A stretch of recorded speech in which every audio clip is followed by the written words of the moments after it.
Sean todos bienvenidos a un nuevo vídeo. En esta ocasión, culminaremos el tema del cuerpo humano. Si deseas saber más y te perdiste el vídeo anterior, te sugiero verlo. Así que sin mucho relleno vamos a empezar con el iceberg conspiranoico del cuerpo humano, parte 2, últimos niveles. Comenzamos.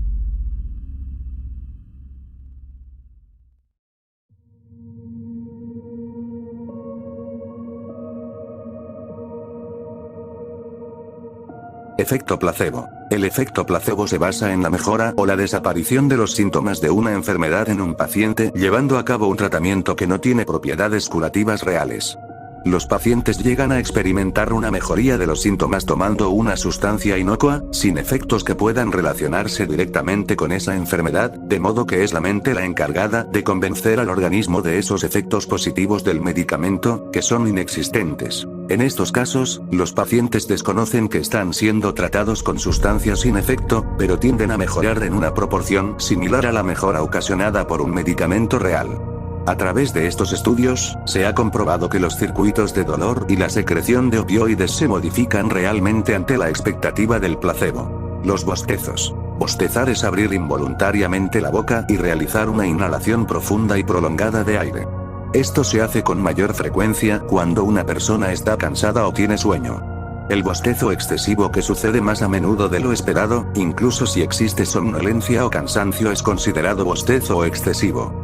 Tenemos más de 5 sentidos. Si os pregunto cuántos sentidos tiene una persona, lo más probable es que contestéis que tiene 5. La vista, el oído, el olfato, el gusto y el tacto. Esta respuesta es normal, ya que es así como se nos enseñan los sentidos en la educación básica, pero es completamente incorrecta. Los seres humanos tenemos bastantes más sentidos. Lo que ocurre es que muchos no tienen una estructura orgánica que pueda verse a simple vista, como ocurre con la piel, los ojos o la lengua. Otro problema es que hay bastante confusión con el tacto, el cual socialmente, cuando nos referimos a él, englobamos todas las sensaciones que percibimos cuando entramos en contacto con otro cuerpo. Pero la realidad es que neurológicamente lo que llamamos sentido del tacto son en verdad varios sentidos simultáneos y, por ejemplo, cuando tocamos un objeto caliente, los cambios de presión al notar el objeto sí que entrarían dentro del sentido del tacto, pero notar su temperatura no. Esto último lo percibimos gracias a la termocepción, que es nuestra capacidad de sentir los cambios de temperatura y que es independiente de nuestra capacidad para sentir los cambios de presión al tocar un objeto. Y además, quizás un motivo importante por el cual nos olvidamos que tenemos otros sentidos es porque los tenemos tan interiorizados que solo nos damos cuenta de ellos cuando empiezan a fallar. Dos buenos ejemplos son la propiocepción y la nocicepción. La propiocepción es el sentido que nos permite saber constantemente cómo es nuestra postura corporal. Gracias a él sabemos cómo están colocadas las partes de nuestro cuerpo aunque no las veamos, notamos la tensión en tendones, posición de articulaciones y músculos. Esto es posible porque tenemos repartidas por todos estos tejidos estructuras nerviosas encargadas de registrar cambios físicos como un aumento de la presión, estiramiento, etc. Y toda esta información es llevada al cerebro. La propiocepción es un sentido muy importante cuya pérdida resulta bastante incapacitante, ya que las personas pierden gran parte de su control corporal, por lo que les cuesta realizar y controlar cualquier tipo de movimiento rutinario como andar, coger objetos, levantarse, etc. Y por último, otro sentido que se encuentra repartido por casi todo nuestro cuerpo es la nocicepción, que se define como la capacidad de sentir el dolor. Es un sentido cuya pieza fundamental son unos receptores nerviosos denominados nociceptores, los cuales se activan ante cualquier tipo de estímulo potencialmente dañino para nuestros tejidos, como un cambio brusco de presión, temperaturas extremas, etc. Y la pérdida de la nocicepción supone un grave problema de salud, ya que se ha visto que las personas que carecen de nocicepción tienen una salud y calidad de vida menores que las personas cuya percepción del dolor funciona con normalidad. Existieron humanos de ojos rojos. Trágicamente, las personas con los ojos de color rojo eran asesinados al considerar que tenían algún parentesco con el demonio. Podrían resurgir de sus herederos, que son quienes tienen los ojos de color violeta por una mutación del gen rojo, pero este color de ojos también está desapareciendo. Quienes tenían ojos rojos eran perseguidos por personas de diversas religiones, incluso un bebé que naciera con ese color de ojos era lanzado al fuego. El secreto de los bostezos. Existen muchas teorías sobre el origen y función de los bostezos, lo que hasta hoy en día generan controversia y especulación entre los científicos. Sin embargo, en un artículo de ABCs se da cuenta de que lo único que se ha podido demostrar de forma unánime es que los bostezos son de naturaleza contagiosa entre algunos humanos, primates y posiblemente perros. Según la información entregada en el texto, los bostezos funcionan como una respuesta involuntaria a estados fisiológicos y contextos sociales. Un 60% de las personas no pueden evitar bostezar cuando observan bostezar a sus congéneres. Es por esto que muchos científicos coinciden en que la reacción fisiológica de bostezar al ver a otra persona tenga directa relación con el contacto social, lo que se podría considerar como empatía con el otro. En tanto, estudios realizados en esta área dan cuenta que el nivel de contagio estaba aumentando en personas que sostuvieran una fuerte vinculación y especialmente cuando es la mujer quien induce el bostezo. Sin embargo, algunos científicos creen que los bostezos son capaces de contrarrestar aumentos transitorios de la temperatura cerebral y corporal, por lo que son parte de un proceso evolutivo que se ha mantenido. Si se presenta desde el punto de vista fisiológico, al bostezar por estar poco despiertos, el aumento instantáneo de oxígeno que se produce retorna a la persona a un estado de alerta. A pesar de los diferentes puntos de vista, la explicación más conciliadora sobre el origen de los bostezos y por qué se contagian, se basa en la hipótesis que considera que el bostezo tiene una función social y comunicativa, donde los valores sociales responden a necesidades fisiológicas. El punto ciego de los ojos. El punto ciego, también conocido como papila óptica, mancha ciega o disco óptico, es la zona de la retina de donde surge el nervio óptico. Esta zona del polo posterior del ojo carece de células sensibles a la luz, tanto de conos como de bastones, perdiendo así toda la sensibilidad óptica. Normalmente no percibimos su existencia debido a que el punto ciego de un ojo es suplido por la información visual que nos proporciona el movimiento ocular. También es difícil percibirlo con un solo ojo, ya que ante la falta de información visual en la zona del punto ciego, el cerebro recrea virtualmente y rellena esa pequeña área en relación al entorno visual que la rodea. El sudor inglés. El sudor inglés fue una enfermedad que apareció en el Reino Unido en el siglo XV y tuvo una alta tasa de mortalidad, y continúa siendo una incógnita para los científicos. Parte del enigma radica en que mayoritariamente afectaba a varones jóvenes con una buena posición económica. También llamada sudor anglicus o pestis sudorosa, el sudor inglés atemorizó a los varones adinerados británicos durante casi un siglo. La enfermedad se originó en el Reino Unido, donde se registraron 5 oleadas durante los siglos XV y XVI antes de desaparecer sin dejar rastro en el año 1552. La epidemia de esta afección con alta mortalidad comenzó en la localidad de Milford Haven, en el suroeste de Gales, con la llegada al trono del rey Enrique VII en agosto de 1485. Las primeras referencias indican que afectó a la flota que transportaba a las tropas del duque de Richmond en el marco de la Guerra de las Dos Rosas y que tras su llegada a los puertos británicos se expandió por pueblos y ciudades. La enfermedad se cebó con los varones pertenecientes a las clases sociales altas y medias. Así, los primeros en morir en Londres fueron el alcalde y sus concejales. Corre la leyenda de que esta epidemia únicamente afectaba a los británicos, de manera que ningún extranjero residente en Reino Unido fue contagiado por este extraño sudor. Los primeros síntomas, que duraban hasta 3 horas, eran escalofríos, dolor de cabeza y extremidades y agotamiento general. También eran frecuentes las hemorragias nasales y las convulsiones en las últimas etapas de la enfermedad. Los pacientes fallecían entre 4 y 12 horas después de experimentar las molestias. Si superaban las primeras 24 horas, sobrevivían. A pesar de que a día de hoy los investigadores tienen dudas acerca de las causas de esta afección, gran parte de las conjeturas apuntan a un tipo de gripe o a infecciones por hantavirus.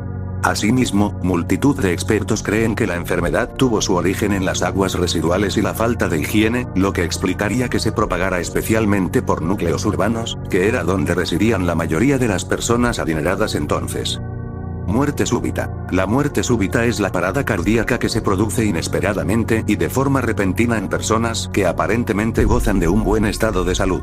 La parada del corazón se produce abruptamente, y en el caso de no recibir atención médica inmediata, concluye con la muerte del paciente. No existe una forma posible de prevenir o controlar la muerte súbita, ya que se produce inesperadamente. Si el paciente afectado no recibe atención médica inmediata, fallecerá como consecuencia del paro cardíaco. Como tal, la muerte súbita no muestra síntomas previos en aquellos que la padecen. No obstante, sí existen signos que pueden ayudar a identificarla rápidamente. pérdida de conocimiento, ausencia de respuesta ante estímulos, parada respiratoria, pérdida del tono habitual de la piel, que se vuelve azul y violáceo. La causa más habitual de la muerte súbita cardíaca es la fibrilación ventricular, que es una especie de arritmia que hace que el músculo cardíaco no pueda contraerse con la normalidad habitual. Esa situación imposibilita los latidos normales, deteniéndose el bombeo de sangre a todo el organismo. Cuanto más dure la parada cardíaca, más grave será el problema, ya que todos los órganos del organismo, incluyendo el cerebro, dejan de recibir sangre.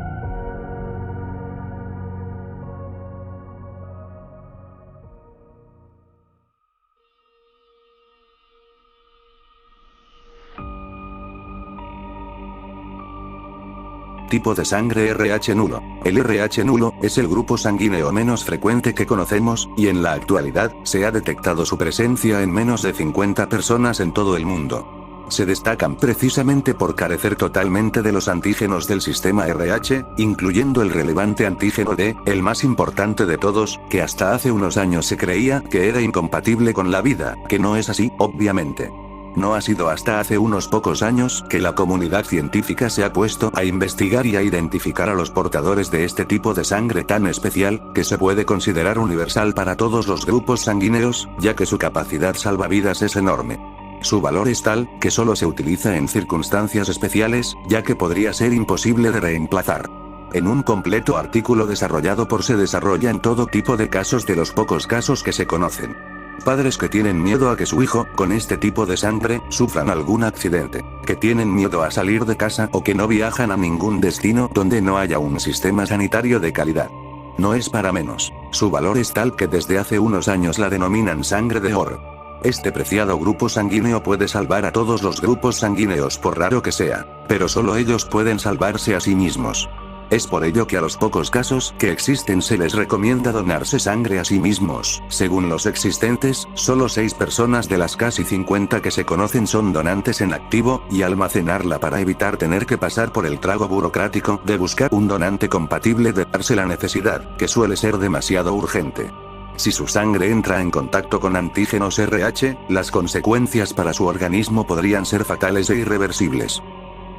El cerebro no siente dolor. El cerebro procesa las señales de dolor procedentes de otras partes del organismo, pero el cerebro humano no puede sentir dolor, no dispone de nervios capaces de registrarlo. Las terminaciones nerviosas generalmente se encuentran en la piel y el cerebro no tiene piel, por tanto, no siente dolor. Paradójicamente, en el cerebro no se encuentran nociceptores, por lo que el cerebro en sí no puede doler. Lejos de conocer las ventajas que esto ha aportado a la supervivencia, hoy en día permite a neurocirujanos realizar operaciones en el cerebro utilizando anestesia local. Así, el paciente puede permanecer despierto y, mientras se realiza la intervención, se puede controlar que no se están dañando otras áreas o que todo está yendo bien. Por lo tanto, aunque pensemos que el cerebro nos duele o nos va a explotar, cuando se siente dolor en la cabeza lo que en realidad está siendo afectado son los tejidos nerviosos, las meninges, los vasos sanguíneos o músculos de alrededor del cerebro. Estos elementos, que sí cuentan con nociceptores, pueden inflamarse, dañarse o dilatarse, enviando la señal al cerebro de que algo va mal, produciendo dolor generalizado en la cabeza. En casos, como tumores cerebrales o una hemorragia cerebral, en los que sí existe dolor, este no procede directamente del cerebro, sino de la presión que ejerce en los vasos sanguíneos que lo rodean. Efecto nocebo. Se denomina efecto nocebo en medicina, veterinaria y psicología al empeoramiento de los síntomas o signos de una enfermedad por la expectativa, consciente o no, de efectos negativos de una medida terapéutica. Podría decirse que es la versión opuesta del efecto placebo. Se trata de un concepto relevante en los campos específicos de la farmacología, la nosología y la etiología. Nocebo es un adjetivo que se usa para calificar a las respuestas o reacciones dañinas, desagradables e indeseables que manifiesta un sujeto al administrarle un compuesto farmacológicamente inerte, de tal manera que las respuestas orgánicas del sujeto no fueron generadas químicamente, como resultado directo de la acción del fármaco, sino más bien como consecuencia de las expectativas pesimistas propias del sujeto al pensar que el fármaco le causaría efectos dañinos, dolorosos y desagradables. Por lo tanto, en el nocebo no tiene por qué existir un fármaco real. Pero aún así, las consecuencias dañinas y desagradables a nivel bioquímico, fisiológico, emocional y cognitivo sí lo son. Al igual que el efecto placebo, no depende solo de expectativas racionales sino del aprendizaje inconsciente, condicionamiento que resulta de la experiencia de los actos médicos, que también es aplicable en el campo de la veterinaria. La silla del cráneo. También conocida como la silla turca, es un nicho en forma de hueco, que en los vertebrados superiores está situado en la vertiente endocraneal del hueso esfenoides, en la base del cráneo. Aloja a la hipófisis y a las meninges. La silla turca se encuentra en el sector central del hueso esfenoides. La cara superior cerebral del cuerpo del esfenoides contiene la fosa hipofisiaria o silla turca, que es una depresión limitada por las 4 apófisis clinoides, que se encuentran en las 4 esquinas del surco hipofisario. Por arriba la silla turca está cerrada y limitada por el diafragma selar o tienda de la hipófisis, formado por las meninges, que normalmente forma el techo anatómico de la silla.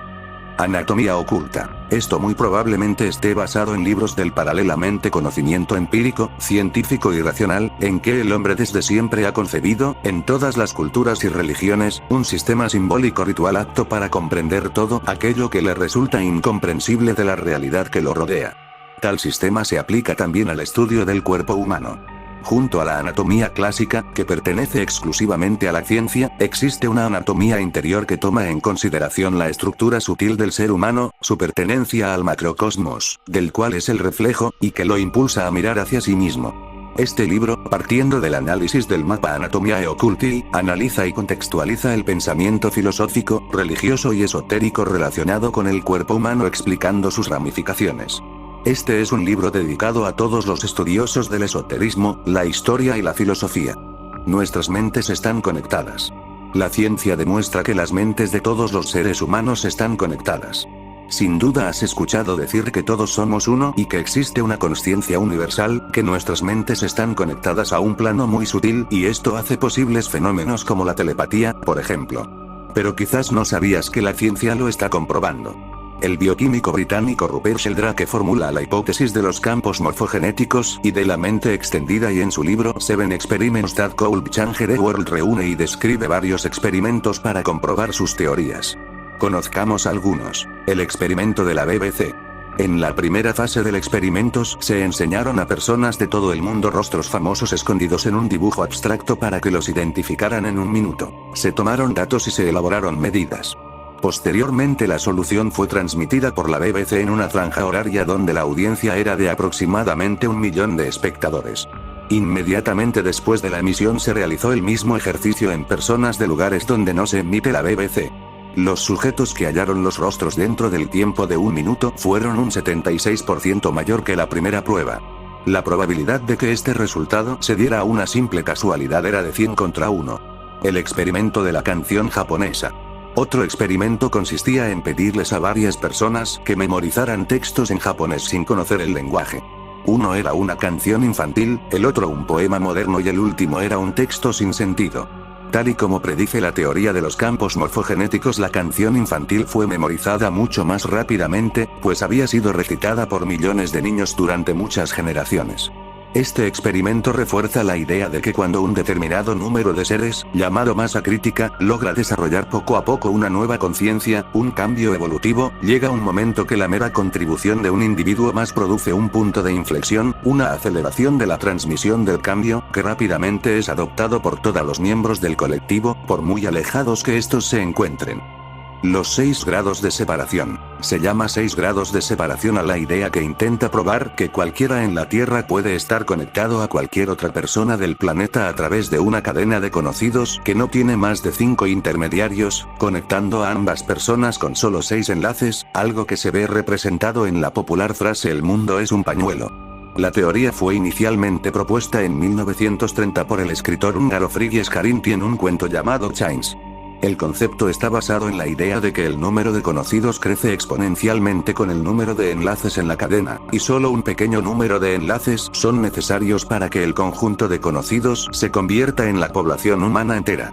El mexicano promedio tiene mayor resistencia al arsénico. Después de los datos mostrados por la revista publicada por la Unión de Consumidores sobre los altos niveles de arsénico en el agua embotellada de la marca Peñafiel, que al parecer, la empresa decidió parar su producción por un tiempo, cabe mencionar que este metal pesado se encontró en niveles 200% más altos que lo permitido, pues de las 0010 ppm permitidas en el país vecino del norte, se encontraron 00211 ppm. Algo curioso es que en México el nivel permitido de arsénico fue de 0025 ppm desde el 2005, esto de acuerdo con la norma oficial mexicana NOM 127 SSA1 1994 y actualizado a 0010 ppm en el 2015 de acuerdo con la NOM 127 SSA1 2015. O sea, a los mexicanos no les afecta o son más resistentes al arsénico. ¿O cuál es la importancia de regular los niveles de este metal pesado?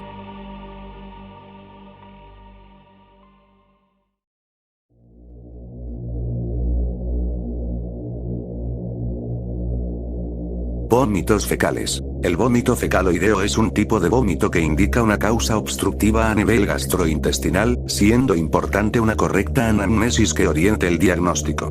Se denomina fecaloideo por el característico olor a heces de su contenido. La causa más frecuente de obstrucción intestinal es la presencia de un cuerpo extraño intraluminal. Los cuerpos extraños pueden producir obstrucciones intestinales parciales o totales y en la gran mayoría de casos si son detectados a tiempo no producen pérdida de la integridad de la vascularización intestinal. Fuerza sobrehumana oculta, conocida como fuerza histérica, o también llamada fuerza sobrehumana o superfuerza, es una manifestación de la fuerza extrema de los seres humanos, más allá de lo que se considera normal, sucediendo generalmente cuando alguien está en situaciones de vida o muerte. Suele ocurrir cuando alguien presencia que un ser amado por este, padre, madre, hermano, está enfrente de algo que puede generarle la muerte. Estos ejemplos, sin embargo, no han sido probados y han sido rechazados por médicos de todo el mundo, aunque la evidencia de apoyo es escasa y no concluyente cuando está disponible. La investigación sobre el fenómeno es difícil, aunque se cree que es teóricamente posible. La fuerza sobrehumana también puede ocurrir durante un delirio. Nunca vives el presente. Es posible que alguna vez hayas escuchado o hayas leído en algún libro la importancia de soltar el pasado, no preocuparse demasiado por el futuro, pero sobre todo, la importancia de vivir en el presente. Para muchas personas, vivir en el presente es necesario para poder disfrutar de las cosas que les rodean, es algo que muchas personas necesitan con desesperación para poder sentir bien. Aunque a pesar de que se supone que todos sabemos que vivir en el presente es necesario para todos, ¿realmente sabes cómo vivir en el presente para que tu salud mental se vea beneficiada? ¿O eres de las personas que desconectan casi cada día del presente? La menopausia tiene un origen evolutivo. La menopausia es un rompecabezas evolutivo ya que el fin de la reproducción parece contrario a las leyes de la selección natural, que establecen que la transmisión de los genes a la siguiente generación es el propósito principal de la vida. No obstante, los seres humanos femeninos, al igual que otros mamíferos, pasan hasta un tercio de sus vidas sin poder reproducirse. Una de las explicaciones más populares es la hipótesis de la abuela, que sugiere que las mujeres viven de forma prolongada pasada la edad fértil o reproductiva para colaborar en el cuidado de sus nietos y garantizar que sus descendientes prosperen. Otros argumentan que la menopausia no ofrece ninguna ventaja evolutiva, sino que se trata de una especie de desajuste por casualidad que se originó cuando los seres humanos tenían una esperanza de vida más baja. Niños de piedra. Existe una extraña condición médica que se le conoce como embarazo ectópico. ¿Qué quiere decir esto? Es cuando el óvulo y el espermatozoide se unen para formar el embrión, pero en lugar de hacerlo dentro del útero, lo hacen fuera de la cavidad uterina, puede ser en la trompa de falopio o directamente en el ovario, incluso en la cavidad pélvica con el abdomen. Invariablemente, un feto implantado en forma anómala está condenado a muerte dentro del primer trimestre del embarazo.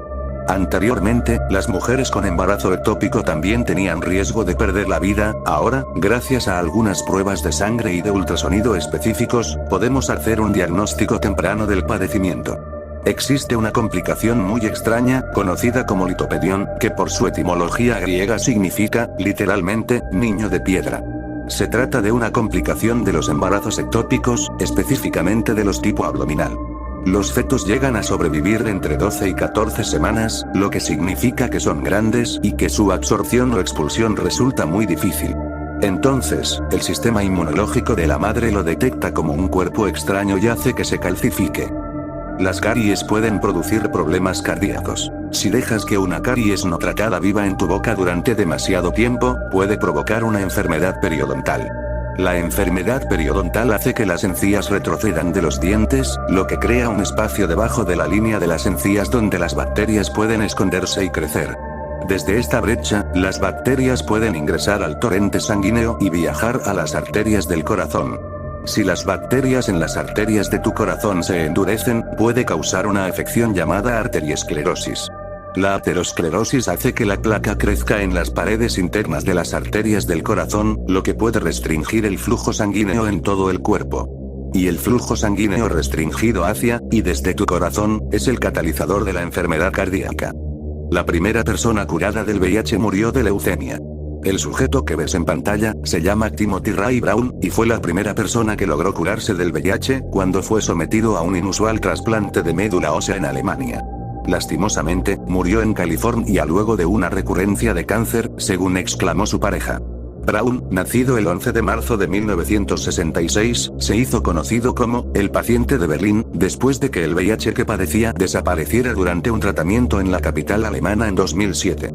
El caso del estadounidense ha fascinado e inspirado a una generación de especialistas y pacientes infectados con el virus que causa el SIDA, al ofrecer una leve esperanza de que algún día pueda encontrarse la cura que ponga fin a la pandemia. Brown fue diagnosticado con el virus de inmunodeficiencia humana en 1995 cuando vivía en Alemania, y en 2006 se le detectó un tipo de cáncer a la sangre conocido como leucemia mieloide aguda. Aunque Brown siguió estando libre del VIH por más de una década tras recibir tratamiento, sufrió una recurrencia de su leucemia. Sus médicos dijeron que el cáncer se había esparcido a su columna y cerebro. Para Wetter, el médico alemán que lo atendió en 2007, el caso de Brown fue un disparo en la oscuridad. El tratamiento implicó la destrucción del sistema inmunológico de Brown y el trasplante de células madre con un gen de mutación llamado CCR5 que resiste al VIH. Solo una pequeña proporción de personas, la mayoría de ascendencia del norte de Europa, tiene la mutación CCR5 que las hace resistentes al virus que causa el SIDA. Este y otros factores hicieron que el tratamiento al que accedió Brown fuera costoso, complejo y de alto riesgo. La mayoría de los expertos dicen que nunca podría convertirse en una forma de curar a todos los pacientes con VIH, ya que muchos de ellos se arriesgarían a morir por el procedimiento. Más de 37 millones de personas en el mundo están actualmente infectadas por el VIH, y la pandemia del SIDA ha causado unas 35 millones de muertes desde sus inicios en la década de 1950.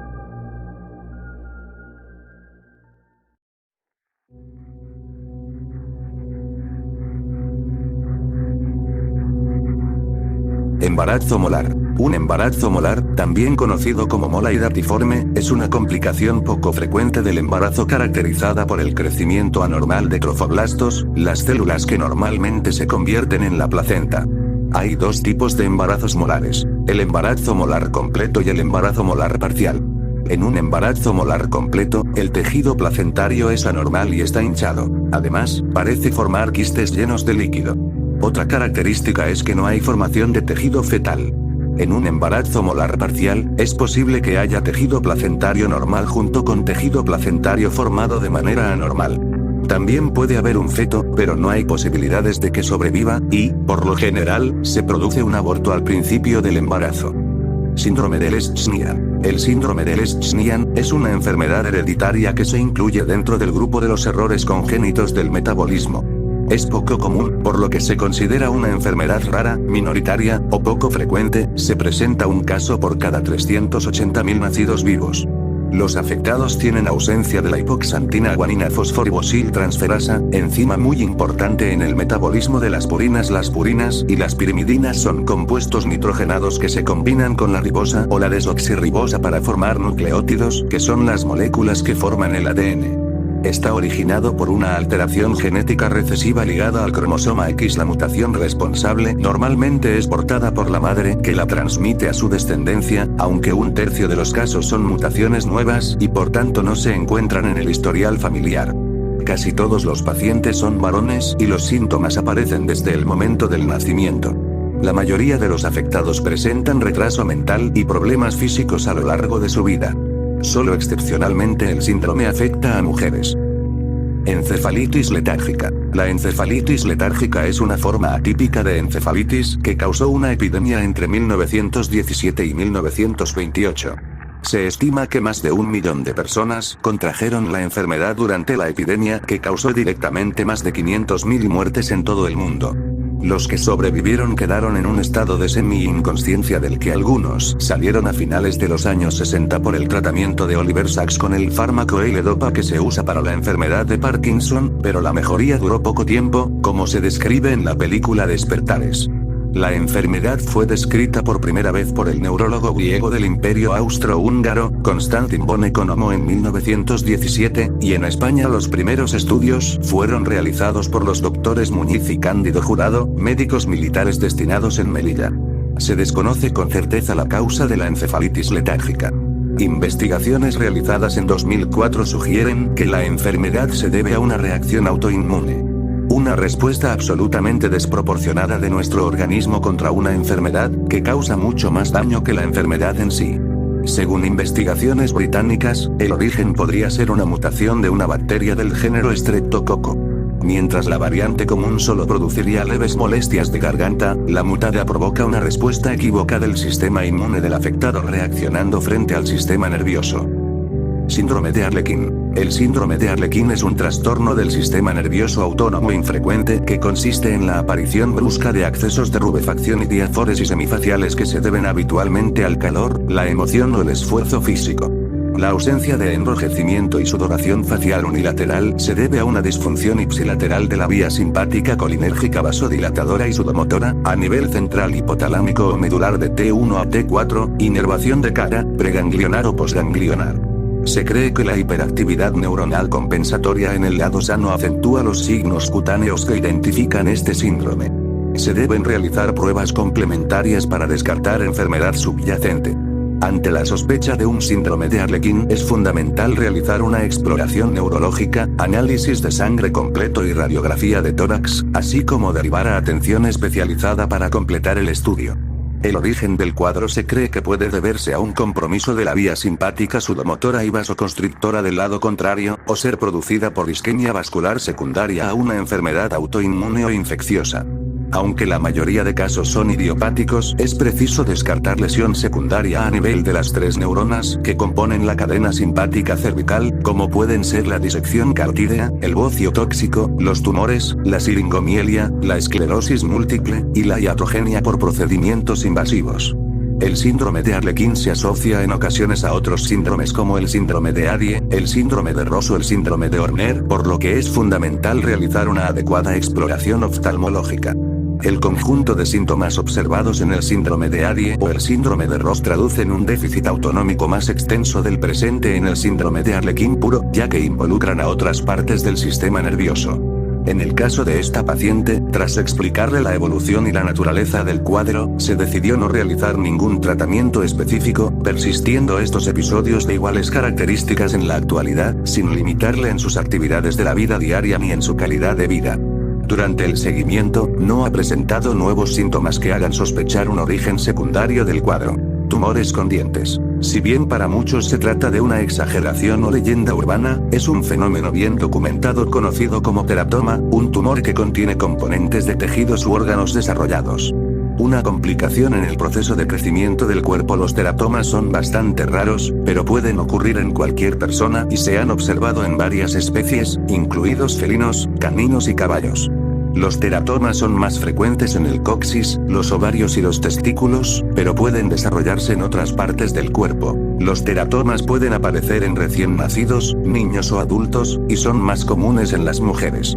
Este extraño tipo de tumores generalmente son benignos en los recién nacidos, aunque pueden requerir extirpación quirúrgica. Las personas que desarrollan teratomas en realidad nacen con las células precursoras en la ubicación del tumor, que luego crecen a lo largo de la vida de la persona y producen tejidos malformados, que pueden incluir cartílagos, huesos, dientes, cabello, alvéolos y tejidos de tipo neural, generalmente contenidos en una membrana para formar un quiste. La mayoría de los teratomas son bastante pequeños y solo contienen tejidos débilmente diferenciados como cartílago, vello y tejido epitelial, pero en casos raros pueden presentar características más desarrolladas que se asemejan a miembros u órganos. Los teratomas resultan de una complicación en el proceso de crecimiento del cuerpo, que involucra la forma en que las células se diferencian y se especializan. Los teratomas surgen en las células germinales del cuerpo, que se producen muy temprano en el desarrollo fetal, y son un tipo de célula conocida como pluripotente. Eso significa que son capaces de diferenciarse en cualquier tipo de célula especializada que pueda encontrarse en el cuerpo.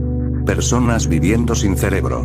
Sabemos que nuestro cerebro es el centro de operaciones de nuestro organismo. Por lo que, la idea de no tenerlo y de poder hacer una vida sin él no solo nos es ajena, sino absolutamente extraña. Sin embargo, la ciencia nos trae evidencias que nos hacen creer en la posibilidad de vivir sin cerebro, al menos hablando de la concepción tradicional de este.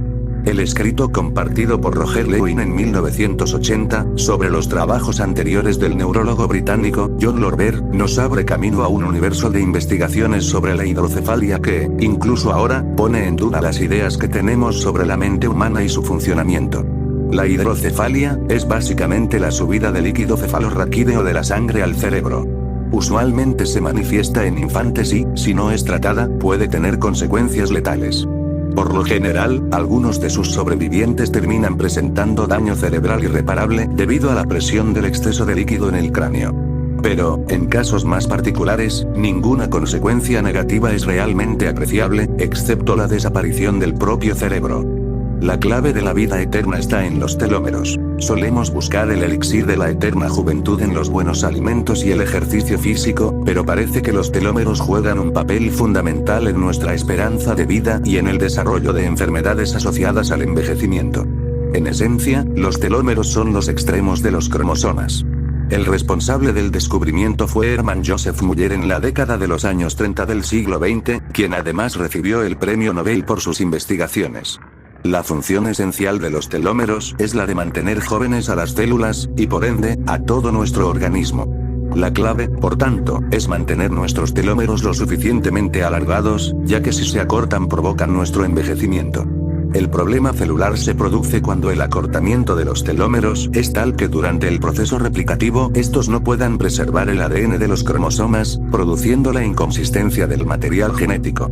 En algunos estudios se desgrana que la longitud telómero podría actuar como un biomarcador útil del envejecimiento en la población humana y podría utilizarse para la estimación de edad. La relación entre telómeros cortos y enfermedad parece clara. El progresivo acortamiento de los telómeros constituye una de las causas moleculares del envejecimiento celular y de la aparición de enfermedades asociadas a la edad. Algunas teorías del envejecimiento y de la carcinogénesis se basan en que los telómeros son como los relojes o temporizadores de la célula, ya que marcan el número de divisiones celulares, hasta que la célula muere. Según un artículo publicado en la revista Nature Communications y basado en ratones, los telómeros hiperlargos suponen una gran ventaja para las células, que presentaban menor acumulación de daños en el ADN y por tanto una menor incidencia de tumores. Telomerasa, la responsable de mantener la longitud de los telómeros en el organismo se encuentra la telomerasa, una enzima que permite la regeneración de los telómeros y, por tanto, mantiene la capacidad replicativa de las células. Los últimos estudios apuntan a la posibilidad de que la activación de la telomerasa en el organismo puede producir un alargamiento de los telómeros y, en consecuencia, llegar a aminorar o revertir el proceso de envejecimiento. Respirar nos mata. Todas y cada una de nuestras células sacan su energía de las mitocondrias. En el espermatozoide humano son la cola brillante que les impulsa en su carrera hasta el óvulo, el cual está también tan cargado de mitocondrias que bajo el rayo láser brillan como el sol. Todos nuestros movimientos están impulsados por ellas, pero pagamos un alto precio, pues cada vez que respiramos, envejecemos. El oxígeno que nos da la vida nos mata lentamente. Porque el oxígeno no es solo explosivo sino corrosivo también, pues cuando toca el hierro puro lo oxida. Y si puede hacer esto con el metal, imagínense qué puede hacerle a nuestro cuerpo. El problema es que no solo el oxígeno es corrosivo sino también sus derivados. Dentro de la mitocondria el oxígeno se transforma en energía, pero parte de este se separa en partículas llamadas radicales libres. Mientras más energía consumimos, más deterioro experimentamos. La mitocondria es como un invasor extraño, nos da energía barata y gratuita pero nos envejece. Los radicales libres pueden dañar cualquier parte de cualquier célula del cuerpo y atacan a los genes que hay dentro de cada célula. Son moléculas de oxígeno inestables que han perdido un electrón y al tratar de robarlo de otra molécula sana, inician una reacción en cadena con efectos perjudiciales como artritis, diabetes, cáncer, enfermedades del corazón y tantas otras que atacan al ser humano con los años. Los antioxidantes aumentan la esperanza de vida, disminuyen las enfermedades y retardan el envejecimiento, que es el deterioro de los órganos vitales por oxidación, causado por el oxígeno que respiramos y por otros agentes que se encuentran a nuestro alrededor.